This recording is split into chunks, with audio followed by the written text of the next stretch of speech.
তো বর্তমানে ভিডিও স্ক্রিনে দেখতে পাচ্ছেন এটি একটি কর্মক্ষেত্র পত্রিকা। আর এই কর্মক্ষেত্র পত্রিকাটা যদি আমরা একটু জুম করে বড় করে দেখি তাহলে দেখতে পাবো যে এটি কত তারিখের কর্মক্ষেত্র পত্রিকা।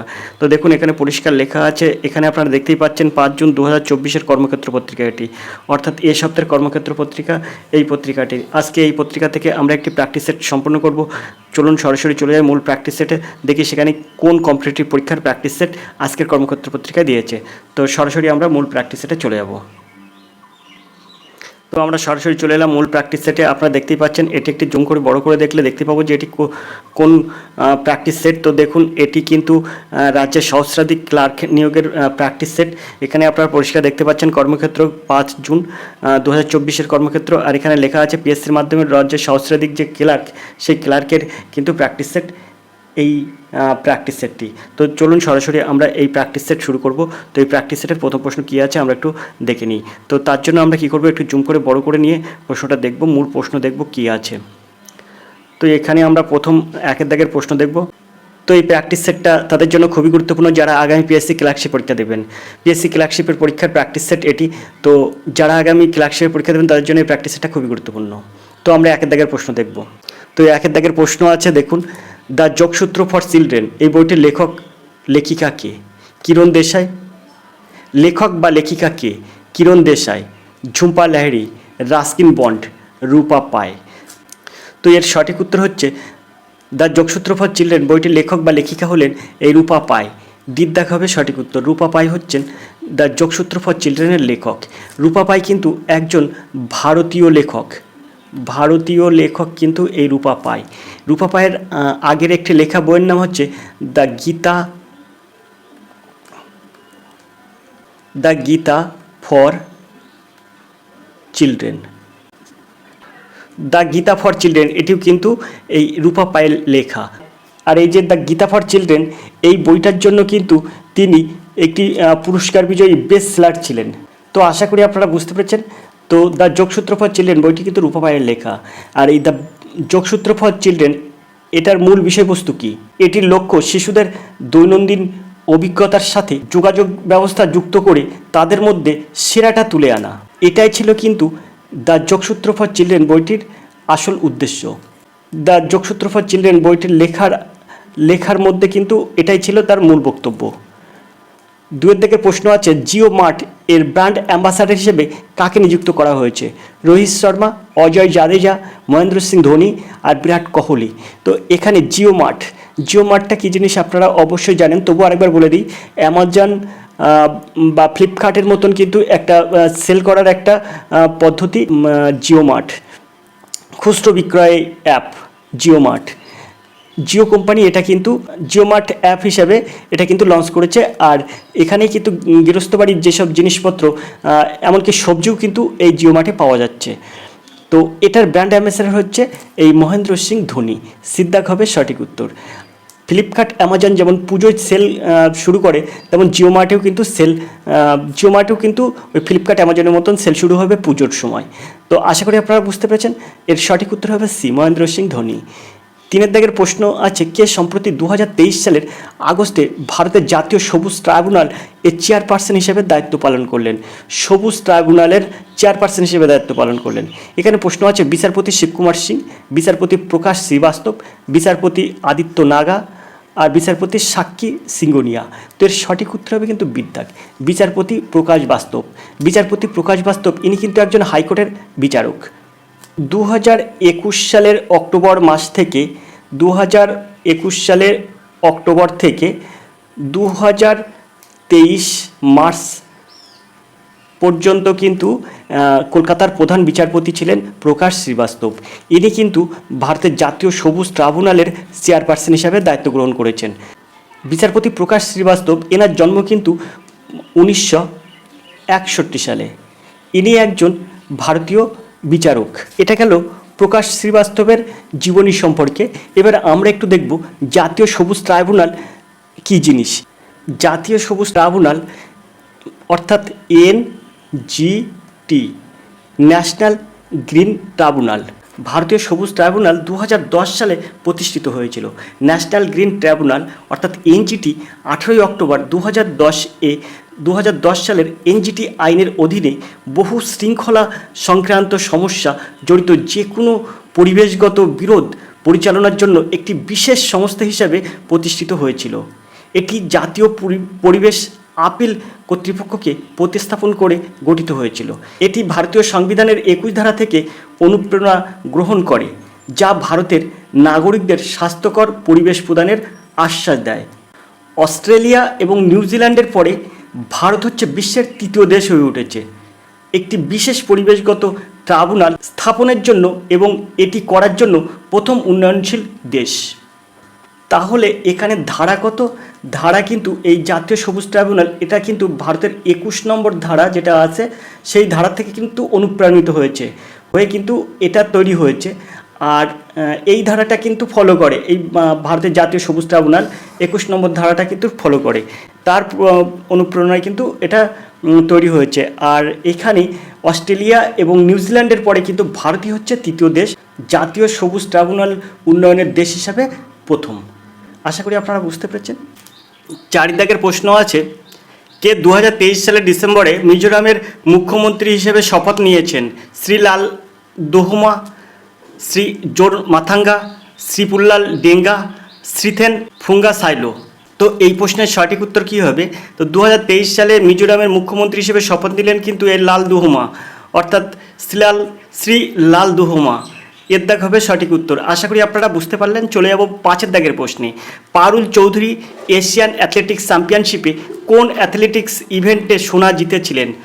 100 metre sprint, long jump, discus throw, metre steeplechase. 5 দাগের সঠিক উত্তর হচ্ছে 3000 মিটার স্টিপল চেজ। ডির দাগ হবে সঠিক উত্তর। পারুল চৌধুরী ইনি এশিয়ান অ্যাথলেটিক্স চ্যাম্পিয়নশিপে অ্যাথলেটিক্স ইভেন্টে সোনা জিতেছিলেন 3000 মিটার স্টিপল চেজে। তো এই পারুল চৌধুরী ইনি একজন ভারতীয় প্লেয়ার, ভারতীয় অ্যাথলেটিক্স। এনার কিন্তু বাড়ি হচ্ছে, এনার নিজস্ব জন্মস্থান অর্থাৎ এনার বাড়ি হচ্ছে উত্তরপ্রদেশ। আর এখানে আমরা পারুল চৌধুরীর একটি ছবি দিয়ে দিলাম, এবং পাশে পারুল চৌধুরীর যে ইভেন্টের যে সময়ে কমপ্লিট করেছিল আমরা সেটা কিন্তু এখানে দিয়ে দিলাম। তো 5 দাগের সঠিক উত্তর হবে কিন্তু এই পারুল চৌধুরী এশিয়ান অ্যাথলেটিক্স চ্যাম্পিয়নশিপে কোন অ্যাথলেটিক্স ইভেন্টে সোনা জেতেন? তো 5 দাগের সঠিক উত্তর হবে কিন্তু ডির দাগ। 3000 মিটার স্টিপল চেজ করেন। 3000 মিটার স্টিপল চেজ এর ডির দাগ হবে সঠিক উত্তর।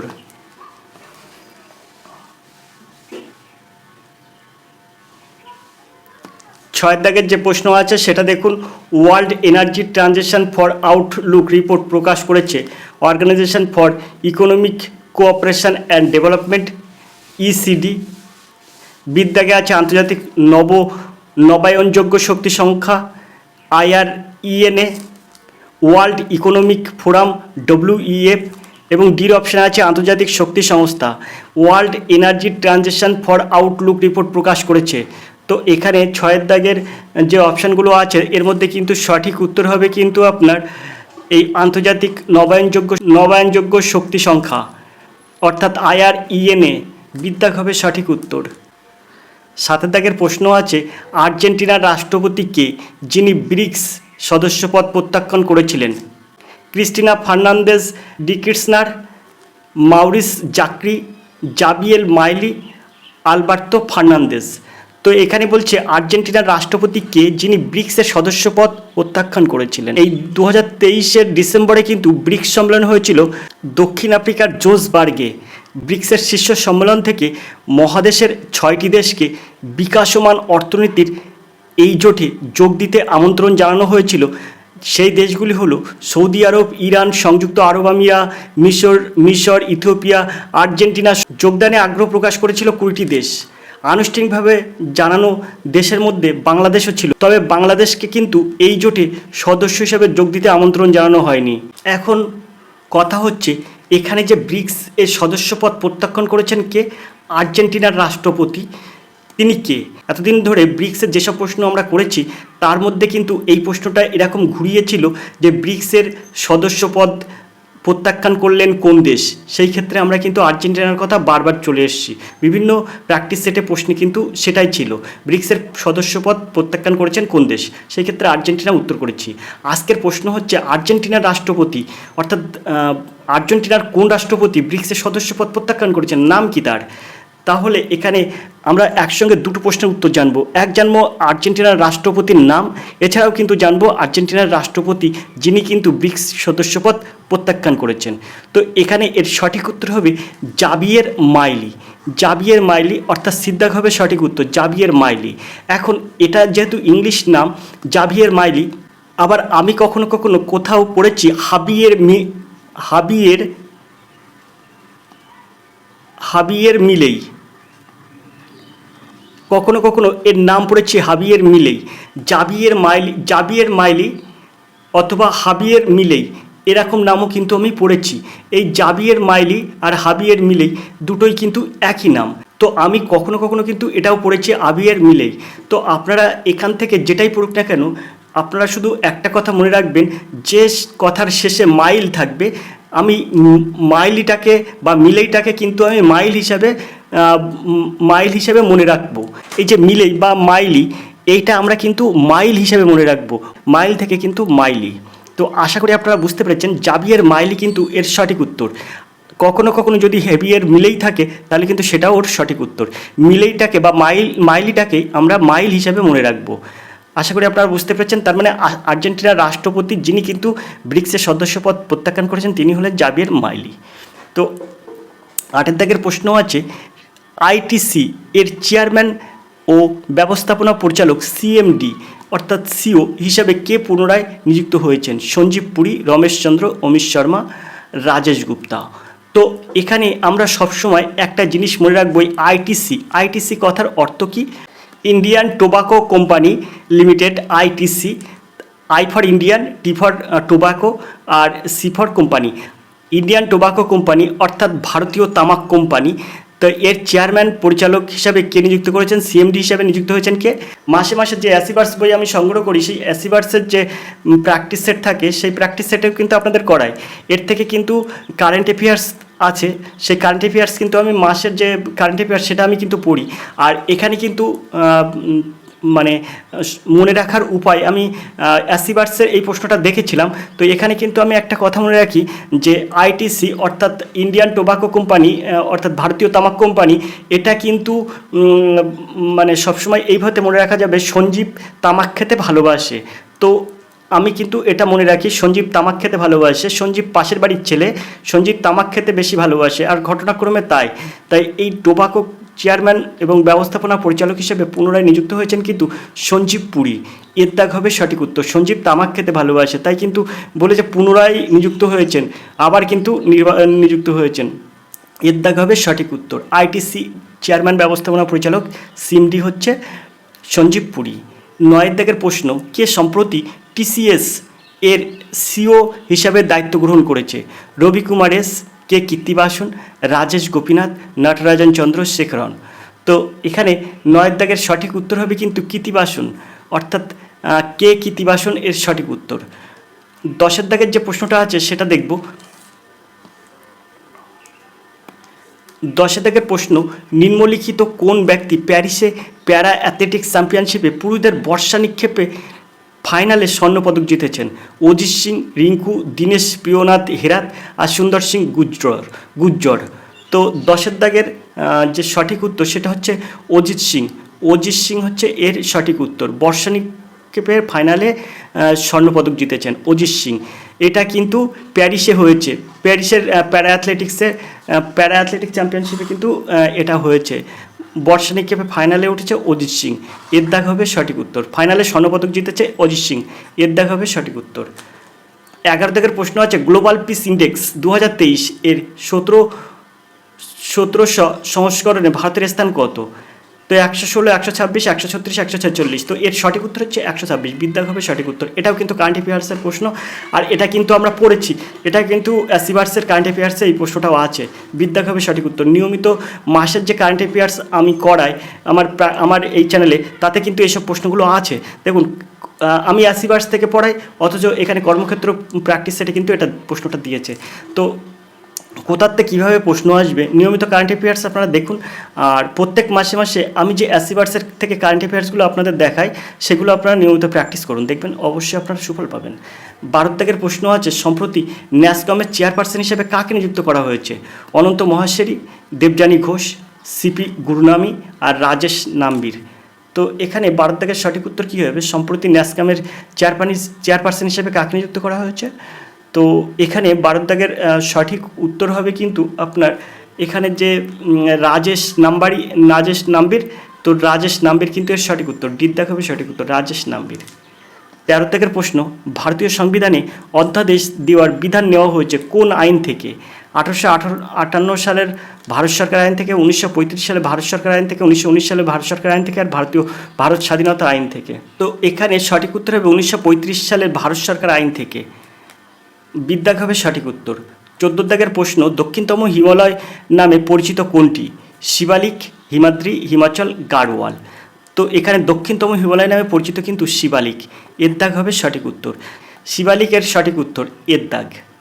14 দাগের সঠিক উত্তর হবে শিবালিক দক্ষিণতম হিমালয় নামে পরিচিত। তো এই শিবালিক বাইরের হিমালয় নামেও কিন্তু পরিচিত।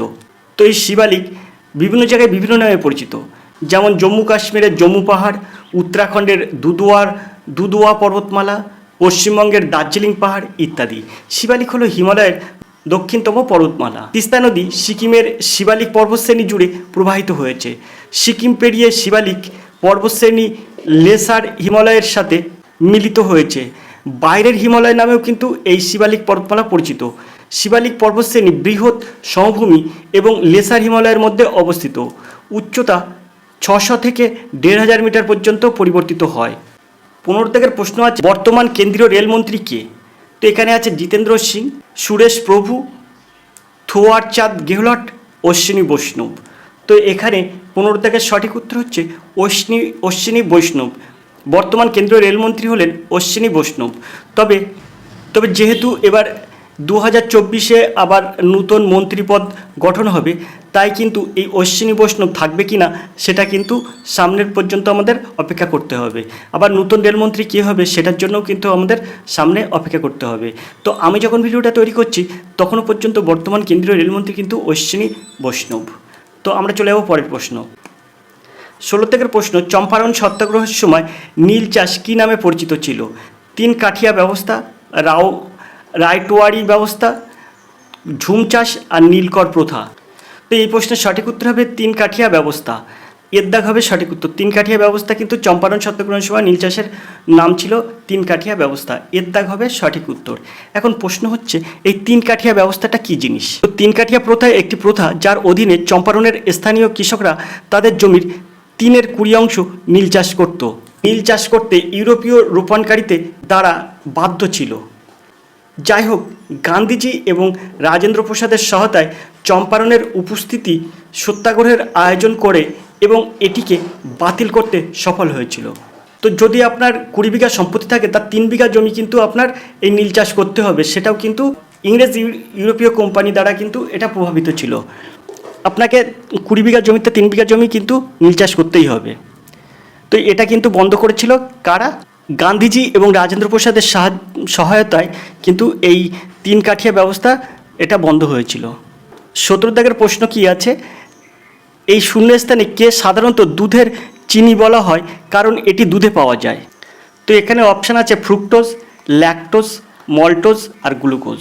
তো এখানে এর সঠিক উত্তর হবে কিন্তু ল্যাকটোজ। দুধে ল্যাকটোজ থাকে, বিদ্যাক হবে সঠিক উত্তর। আর যে ফ্রুক্টোজ, এই ফ্রুক্টোজ থাকে কিন্তু ফলে কিন্তু ফ্রুক্টোজ থাকে। তো ওই আগের পিটির যে 17 থেকে যে শূন্যস্থান দিয়ে শুরু হলো, সেই শূন্যস্থানে কিন্তু ল্যাকটোজ বসবে। আশা করি আপনারা বুঝতে পেরেছেন। 18 দাগের প্রশ্ন আছে, কোন আইন শিখ, ভারতীয় খ্রিস্টান, ভারতীয় এবং ইউরোপীয়দের সাম্প্রদায়িক প্রতিনিধিত্বের নীতিটি প্রসারিত করেছিল? ভারত সরকার আইন 1858, ভারত সরকার আইন 1919, ভারতীয় কাউন্সিল আইন 1909, ভারতীয় কাউন্সিল আইন 1861। তো এখানে 18 দাগের সঠিক উত্তর কী হবে? তো এখানে 18 দাগের সঠিক উত্তর হবে কিন্তু ভারত সরকার আইন 1919। ভারত সরকার আইন 1919, বিদ্যাগ হবে সঠিক উত্তর। 19 দাগের প্রশ্ন আছে, অবাঞ্ছিত উদ্ভিদ অপসারণের প্রক্রিয়া কী নামে পরিচিত? বীজ বপন, ঝাড়াই করা, নিড়ানি, মাড়াই। এই অবাঞ্ছিত উদ্ভিদ অপসারণ প্রক্রিয়ার নাম হচ্ছে নিড়ানি। সিদ্ধাগ হবে সঠিক উত্তর। গ্রামগঞ্জে আপনারা জমি খেতে যদি কাজ করে থাকেন তাহলে দেখবেন একটা নিড়ানি প্রক্রিয়া আছে, তার মানে আপনি যে ফসলটা তৈরি করবেন সেই ফসলের মধ্যে কিন্তু অবাঞ্ছিত কিছু উদ্ভিদ জন্মাবে, সেইগুলো কিন্তু পরিষ্কার করে যেটা আপনি রোপণ করেছেন বা যে উদ্ভিদটা আপনি তৈরি করেছেন সেটা কিন্তু রেখে বাকিগুলো কিন্তু অপসারণ করা, এটাকে বলা হয় নিড়ানি। অর্থাৎ সিদ্ধাগ হবে সঠিক উত্তর। 20 দাগের প্রশ্ন আছে, জৈন ধর্মের শিক্ষার চূড়ান্ত লক্ষ্য কী? দান, করুণা ও ত্যাগ, মুক্তি, অহিংসা। তো সুন্দর প্রশ্ন। এই যে জৈন ধর্মের শিক্ষার চূড়ান্ত লক্ষ্য হচ্ছে মুক্তি, সিদ্ধাগ সঠিক উত্তর। এটা কিন্তু আপনার মনে রাখতে হবে, জৈন ধর্মের শিক্ষার চূড়ান্ত লক্ষ্য হচ্ছে মুক্তি। 21 দাগের প্রশ্ন, নিচের কোনটি খাদ্য প্রক্রিয়াকরণে ব্যবহৃত হয়? সোডিয়াম, জিলেটিন, বেকিং সোডা আর ক্লোরিন। তো এর মধ্যে কিন্তু খাদ্য প্রক্রিয়াকরণে ব্যবহৃত হয় সেটা হচ্ছে জিলেটিন। জিলেটিন কিন্তু এর সঠিক উত্তর, বিদ্যাগ হবে সঠিক উত্তর, এটা খাদ্য প্রক্রিয়াকরণে ব্যবহৃত হয়। 22 দাগের প্রশ্ন আছে, পশ্চিমবঙ্গের সবচেয়ে ছোট ও বৃহত্তম জেলা কোনটি? সবচেয়ে ছোট এবং বৃহত্তম জেলা কলকাতা, দার্জিলিং, বর্ধমান, উত্তর 24 পরগনা, নদিয়া, কলকাতা, দক্ষিণ 24 পরগনা। ডির দাগ হবে সঠিক উত্তর, সবচেয়ে ছোট হচ্ছে কলকাতা আর সবচেয়ে বৃহত্তম হচ্ছে দক্ষিণ 24 পরগনা। 23 দাগের প্রশ্ন আছে, ভারতের প্রথম মানব মহাকাশ অভিযান গগনযান কোন বছরে উৎক্ষেপণ করা হবে? তো 23 দাগের প্রশ্নের অপশান আছে দেখুন, এটা কিন্তু প্রথম মানব মহাকাশ অভিযান গগনযান, এটি কিন্তু কত সালে উৎক্ষেপণ করা হবে? 22, 23, 24 আর 25। তো এখানে 23 দাগের যে প্রশ্নটা কিন্তু খুবই গুরুত্বপূর্ণ একটা প্রশ্ন। এটা কিন্তু প্রথম মানব মহাকাশ অভিযান, তো এর সঠিক উত্তর হবে 2024, সিদ্ধাগ হবে সঠিক উত্তর। 24 দাগের প্রশ্ন আছে, ICAR একটি স্বায়ত্তশাসিত সংস্থা যা ভারতের কৃষি গবেষণা সমন্বয়ের জন্য দায়ী। ICAR এর সম্পূর্ণ রূপ কী? তো এখানে যে অপশানগুলো আছে, তো এই অপশানগুলোর মধ্যে এর সঠিক উত্তর হবে কিন্তু Indian Council of Agriculture Research, Indian Council of Agriculture Research, সিদ্ধাগ হবে সঠিক উত্তর। তো ICAR এর সম্পূর্ণ রূপ, এছাড়াও ICAR এর কাজ কী, এর আগের একটি ভিডিও অর্থাৎ আগের সপ্তাহে কর্মক্ষেত্র, এর আগের সপ্তাহে যে কর্মসংস্থান পত্রিকা থেকে আমরা যে প্র্যাকটিস সেট করেছি তাতে কিন্তু আমি পরিষ্কার করে ডিটেলসে বলে দিয়েছি ICAR এর মানে সম্পূর্ণ নাম এবং তার কী কাজ। তো আশা করি ভিডিওগুলো দেখবেন, তাহলে দেখবেন একটার পর একটা ভিডিও একটার পর একটা যে প্র্যাকটিস সেট আমরা সমাধান করছি তাতে কিন্তু প্রশ্নের সঙ্গে প্রশ্ন সম্পর্কিত, অর্থাৎ এইসব প্রশ্নেই ঘোরাফেরা করে যেসব প্রশ্ন আমি প্র্যাকটিস সেটে করাই। আর এইসব প্রশ্নে আপনি পরীক্ষাতে পাবেন। যে কোনো পরীক্ষার জন্য, যে কোনো কম্পিটিটিভ পরীক্ষার জন্য আপনার প্রথম কাজ হচ্ছে, যে কোনো কম্পিটিটিভ পরীক্ষার জন্য আপনার প্রথম কাজ হচ্ছে নিয়মিত প্র্যাকটিস। যে কোনো প্র্যাকটিস সেট আপনি প্র্যাকটিস করুন সিলেবাস অনুযায়ী, তাহলে দেখবেন আপনার সুফল আসবেই আসবে। আপনি মনে করছেন যে আমি জেনারেল স্টাডিজ অনেক ভালো পারি, জেনারেল স্টাডিজ আপনি অনেক ভালো পারেন, এটা আপনি মনে করছেন, কিন্তু আপনি একটা প্র্যাকটিস সেট 1 ঘন্টায় কমপ্লিট করুন, দেখবেন আপনার জানা জেনারেল স্টাডিজ পর্যন্ত উত্তর দেওয়ার সময় পাবেন না। তো আপনারা অনেকেই কিন্তু আছেন যে জানা জেনারেল স্টাডিজ ছেড়ে দিয়ে আসতে হয় পরীক্ষার হলে, কেন জানেন তো? আপনারা শুধু প্র্যাকটিস করেন না বলে। তাই প্র্যাকটিস করুন, দেখবেন আপনি সিলেবাস ধরে আপনি প্র্যাকটিস করুন, সিলেবাসে কত সময়ে কত প্রশ্নের উত্তর দিতে হবে সেই সব ধরে আপনি প্র্যাকটিস করুন, আপনার সুফল আসবেই আসবে। তাই নিয়মিত এইসব প্র্যাকটিস সেট দেখতে আর এডুকেশন স্কুলে নজর রাখুন, দেখবেন আপনি সব পরীক্ষায় সহজে উত্তীর্ণ হতে পারছেন। আর এ বিষয়ে যদি আপনি কথা বলতে চান তাহলে সরাসরি এই নাম্বারে আপনি ফোন করতে পারেন, 8539 82 506। এই নাম্বার রাত 10টা থেকে আপনি রাত 11টা পর্যন্ত আপনি সরাসরি আমার সঙ্গে কথা বলতে পারেন এই সব বিষয়ে। বিভিন্ন প্র্যাকটিস সেটের PDF নিতেও কিন্তু আপনি সরাসরি কথা বলতে পারেন এই নাম্বারটায়। তো এই নাম্বারে আপনি যোগাযোগ করতে পারেন। এছাড়াও বিভিন্ন টিপস এবং ট্রিক্স, যে কোনো অঙ্কের জন্য সহজে নিমেষে সমাধান হবে। আপনি সরাসরি কথা বলুন, তাহলে বুঝতে পারবেন যে কোনো কম্পিটিটিভ পরীক্ষার জন্য কিভাবে আপনি উত্তীর্ণ হতে পারেন। 25 দাগের প্রশ্ন আছে, কোন দেশ 2024 সালের মধ্যে আন্তর্জাতিক মহাকাশ স্টেশন ত্যাগ করার সিদ্ধান্ত নিয়েছে? সঠিক উত্তর কি? তার আগে অপশানগুলো দেখে নিই। Japan, Russia, Canada, England. সুন্দর প্রশ্ন, কিন্তু 2024 সালের মধ্যে আন্তর্জাতিক মহাকাশ স্টেশন ত্যাগ করার সিদ্ধান্ত নিয়েছে কোন দেশ? এটা কিন্তু বড় সিদ্ধান্ত।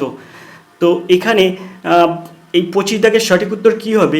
আপনি কারেন্ট অ্যাফেয়ার্স থেকে এই প্রশ্নটার জন্য অবশ্যই মনে রাখবেন, এর সঠিক উত্তর হবে কিন্তু রাশিয়া। বিদ্যাগ হবে সঠিক উত্তর। 26 দাগের প্রশ্ন, NEFA এর সংক্ষিপ্ত নাম কি? তো অপশানের মধ্যে যেগুলো আছে তার মধ্যে এই প্রশ্নের সঠিক উত্তর হবে কিন্তু north east frontier agency. North east frontier agency, NEF এর সংক্ষিপ্ত নাম হচ্ছে নর্থ ইস্ট ফ্রন্টিয়ার এজেন্সি। এর দেখা হবে সঠিক উত্তর। তো 27 দাগের প্রশ্ন আছে, হাজার পাহাড়ের ভূমি নামে পরিচিত দেশ কোনটি? তো এই হাজার পাহাড়ের ভূমি, সুন্দর প্রশ্ন কিন্তু। এইরকম প্রশ্ন খুবই গুরুত্বপূর্ণ একটি প্রশ্ন। এই হাজার পাহাড়ের ভূমি বললে আমার একটা কথা মনে আসে, সেটা হচ্ছে আফ্রিকা মহাদেশ। আফ্রিকা মহাদেশের একটা ছোট্ট দেশ আছে যার নাম হচ্ছে রুয়ান্ডা। তো এখানে আমরা দেখব অস্ট্রেলিয়া, রুয়ান্ডা, নরওয়ে, ত্রিনিদাদ। তো এখানে দেখুন অপশান আছে রুয়ান্ডা। তো রুয়ান্ডা হচ্ছে আফ্রিকা মহাদেশের একটা ছোট্ট দেশ, সেটাকে বলা হয় হাজার পাহাড়ের ভূমি, সেটার নাম হচ্ছে রুয়ান্ডা। বিদ্যাগ হবে সঠিক উত্তর। এইটা আমার সব কিছু ভুললেও আমি এটা ভুলিনি, হাজার পাহাড়ের ভূমি হচ্ছে রুয়ান্ডা। রুয়ান্ডাকে কিন্তু বলা হয় হাজার পাহাড়ের ভূমি। হাজার পাহাড়ের ভূমি বলা হয় রুয়ান্ডাকে। আর এই রুয়ান্ডার রাজধানী হলো কিগালি। কিগালি। আশা করি আপনারা বুঝতে পেরেছেন। তো 27 দাগের সঠিক উত্তর হবে রুয়ান্ডা। 28 দাগের প্রশ্ন আছে, তন্তুজ পশ্চিমবঙ্গের একটি সমবায় সমিতি যা নিচের কোনটির সঙ্গে সম্পর্কিত? খেলনা, বৈদ্যুতিক যন্ত্র, তাঁত আর কারুশিল্প। তো আপনারা অবশ্যই জানেন তন্তুজ এটা হচ্ছে তাঁত শিল্পের সাথে সম্পর্কিত। তাঁত, সিদ্ধাগ হবে সঠিক উত্তর। 29 দাগের প্রশ্ন, সাধারণত দক্ষিণবঙ্গে বর্ষা কোন সময়ের মধ্যে আসে? 1 থেকে 5 জুন, 5 থেকে 10 জুন, 10 থেকে 15 জুন, 15 থেকে 20 জুন। তো সাধারণত দক্ষিণবঙ্গে বর্ষা আসে, অর্থাৎ আমাদের এখানে বর্ষা আসে কিন্তু দক্ষিণবঙ্গ যেখানে আমরা থাকি, তো এখানে কিন্তু 10 থেকে 15 জুন মধ্যে কিন্তু বর্ষা আসে। তো সিদ্ধাগ হবে সঠিক উত্তর। 30 দাগের প্রশ্ন আছে, পশ্চিমবঙ্গের বন সংরক্ষণ শুরু হয় কত সালে? 1860, 1864, 1861, 1890 সালে। তো এই পশ্চিমবঙ্গের বন সংরক্ষণ এটা শুরু হয় কিন্তু 1864 সাল থেকে। বিদ্যাগ হবে সঠিক উত্তর। পশ্চিমবঙ্গের বন সংরক্ষণ এটা 1864 সাল থেকে কিন্তু শুরু হয়। এবার 31 দাগের প্রশ্ন, র্যাডক্লিফ রেখাটি নিচের কোন দেশের সঙ্গে ভারতের সীমানা নির্ধারণ করে? তো র্যাডক্লিফ রেখা এটা ভারতের সঙ্গে সীমানা নির্ধারণ করে কোনটি? বাংলাদেশ, জার্মানি, পাকিস্তান, চীন। তো এইখানে আপনি এই র্যাড আপনার এখানে লেখা আছে র্যাডক্লিফ। তো আমি এটাকে সবসময় র্যাডটাকে রেড করতাম, আমি সবসময় নিজের থেকে মনে মনে এটা ভাবতাম রেডক্লিফ। রেড কথার অর্থ হচ্ছে রেড, এটার বাংলা অর্থ হচ্ছে লাল। তো লাল মানে কি? লাল মানে একটা ভয়ঙ্কর বিপজ্জনক পরিস্থিতি। লাল সিগন্যাল মানে বিপজ্জনক পরিস্থিতি। আর বিপজ্জনক পরিস্থিতির মধ্যে আমরা কিন্তু দুটো দেশ পাই, একটা হচ্ছে চীন, একটা হচ্ছে পাকিস্তান। ভারত পাকিস্তান মানে হচ্ছে রেড সংকেত। তো বিপজ্জনক সংকেত অর্থাৎ কোন দেশের সঙ্গে আমাদের বিপজ্জনক সংকেত যুক্ত আছে সেটা হচ্ছে ভারত পাকিস্তান। অর্থাৎ ভারত পাকিস্তান মানেই কিন্তু একটা রেড অর্থাৎ লাল সিগন্যাল আমরা পাই। দেখবেন আমরা যদি খেলাতে এই যে 9 জুন খেলা হবে ভারত পাকিস্তান, একদম মারকাঠেরই ম্যাচ। তো এখানে একটা বিপজ্জনক সবসময় ভারত পাকিস্তানের দিক থেকেও বিপজ্জনক, ভারতের দিক থেকেও বিপজ্জনক। একটা ভারত পাকিস্তান মানে একটা লাল সংকেত। তাই এটা আমি সবসময় মনে রাখতাম, এই লাল দ্বারা র্যাডটাকে আমি রেড করে দিতাম। তো আশা করি আপনারা বুঝতে পেরেছেন, আমি কিন্তু এইভাবে মনে রাখতাম র্যাডক্লিফ লাইন, এটাকে আমি সবসময় মনে মনে রেড হিসাবেই চিহ্নিত করতাম। তো আমরা 32 দাগের প্রশ্ন দেখব, কাবেরী নদীর উৎস কোনটি? তো কাবেরী এই নদীটি কিন্তু কর্ণাটকের নদী কাবেরী। তো এটা হচ্ছে ব্রহ্মগিরি পাহাড়, অ্যাম্বক পাহাড়, অমরকণ্টক মালভূমি, মহাবলেশ্বর। তো 32 দাগের সঠিক উত্তর কী হবে?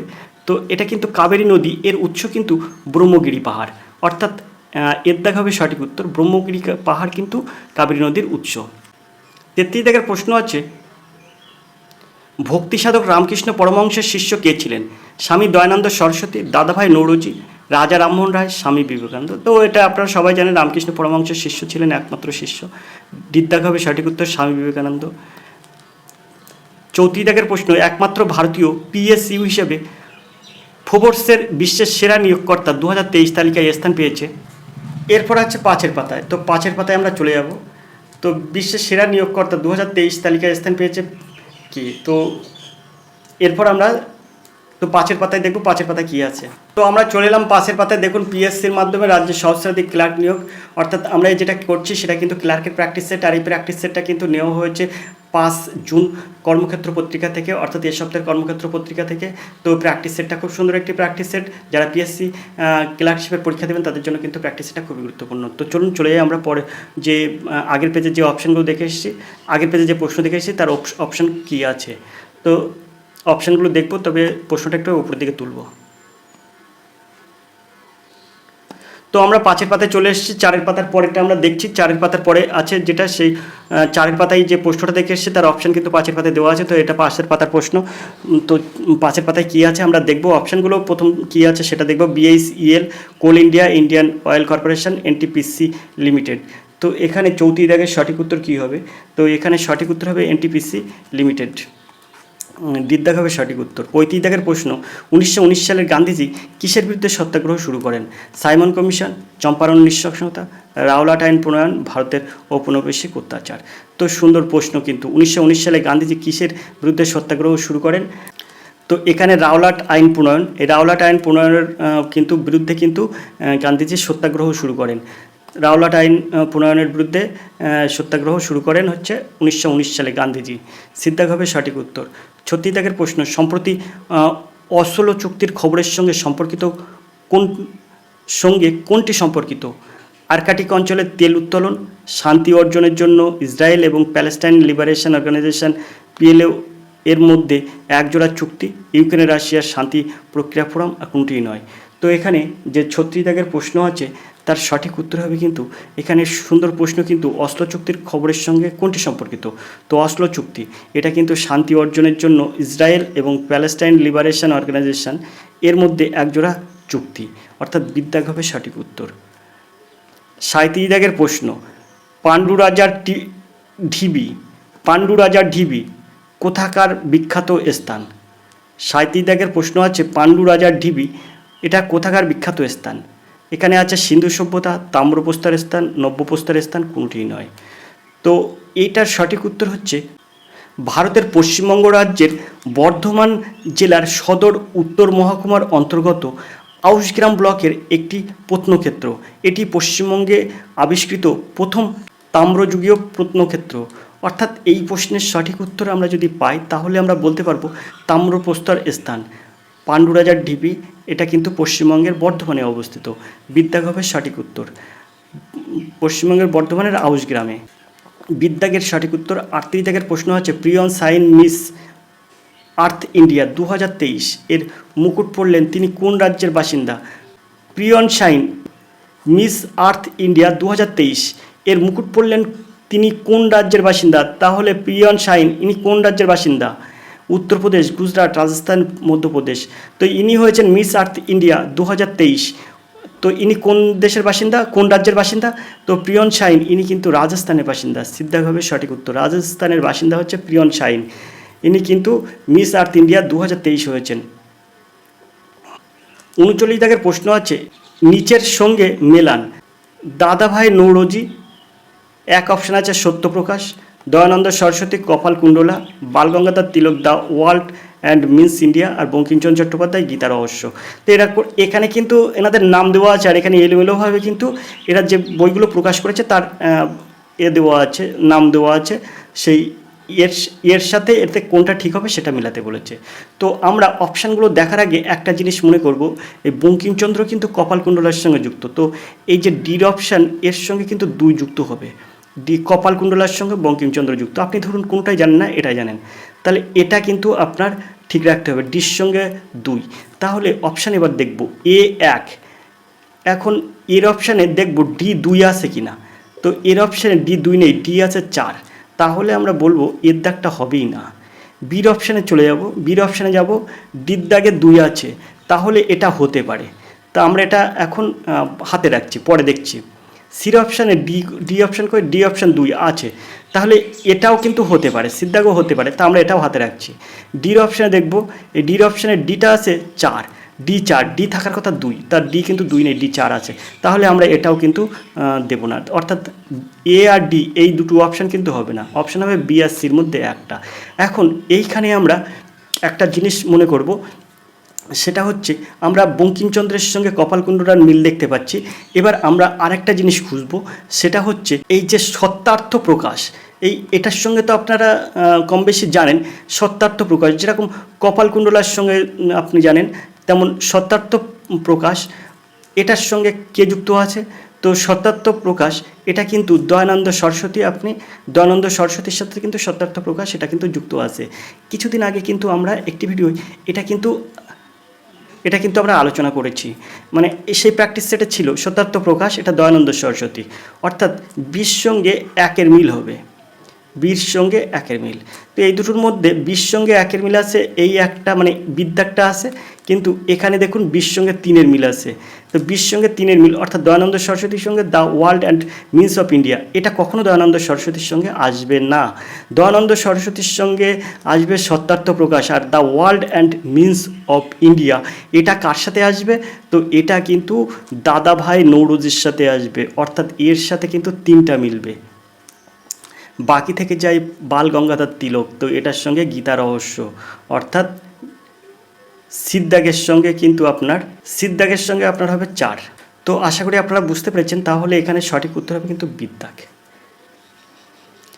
40 দাগের প্রশ্ন আছে, IOC 2023 সালের অক্টোবরে সনদ লঙ্ঘনের জন্য এখানে যে অপশান, এখানে যে শূন্যস্থান আছে শূন্যস্থানে কী বসবে? অলিম্পিক কমিটিকে স্থগিত করেছে। তো এর সঠিক উত্তর হবে কিন্তু এখানে ইউক্রেন, রাশিয়া, উত্তর কোরিয়া, দক্ষিণ কোরিয়া, তো এর সঠিক উত্তর হবে কিন্তু রাশিয়া। এটি কিন্তু সাম্প্রতিক ঘটনা, তো 2023 সালের সাম্প্রতিক ঘটনায় কিন্তু আপনি পাবেন। তো এটার সঠিক উত্তর হবে কিন্তু রাশিয়া, বিদ্যাগ হবে সঠিক উত্তর। আশা করি আপনারা বুঝতে পেরেছেন। তো আমরা এবার 41 দাগের প্রশ্ন দেখব। 41 দাগের যে প্রশ্নটা আছে সেটা আমরা দেখব। তো এখানে 41 দাগের প্রশ্ন আছে, নিম্নলিখিত ভগ্নাংশের মধ্যে কোনটি বৃহত্তম? এখানে যে অপশানগুলো আছে, তো এক সেন্সে বলা যায় যে এইটা হচ্ছে তার সঠিক উত্তর, মানে বৃহত্তম ভগ্নাংশের মধ্যে কোনটি সেটা আপনি নিমেষেই বলতে পারবেন, এই অপশান থেকেই বলতে পারবেন যে এর মধ্যে কোনটি বৃহত্তম। তবে সেই ভিডিওটা দেখার জন্য আপনাকে একটু অপেক্ষা করতে হবে, কারণ এটি অঙ্কের ভিডিওই আমরা সেটা নিয়ে আসব। তো 41 দাগের থেকে যে অঙ্কগুলো আছে আমি আজকে করলাম কিন্তু পিএসসি ক্লার্কশিপের প্র্যাকটিস সেট, যা কিন্তু কর্মক্ষেত্র 5 জুন প্রকাশিত হয়েছে। তো 5 জুন কর্মক্ষেত্র থেকে কিন্তু এই প্র্যাকটিস সেটটা আমরা সম্পূর্ণ করছি। পিএসসি ক্লার্কশিপের যে বাকি প্রশ্ন অর্থাৎ অঙ্ক প্রশ্ন থেকে কিন্তু এবার দিন আমরা আরেকটি ভিডিও সম্পূর্ণ করব। তো অঙ্কের ক্লাসের ভিডিওটা দেখতে হলে অবশ্যই আপনি আর এডুকেশন স্কুলের দিকে নজর রাখুন, দেখতে থাকুন আর এডুকেশন স্কুল।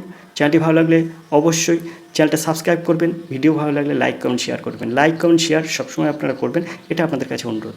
তো আজকের ভিডিও এই পর্যন্ত। 41 দাগের থেকে পরবর্তী অঙ্কগুলো কিন্তু আমরা পরের ক্লাসে করব। ততক্ষণ আপনি ভালো থাকুন, সুস্থ থাকুন, ধন্যবাদ, আপনার দিন শুভ হোক।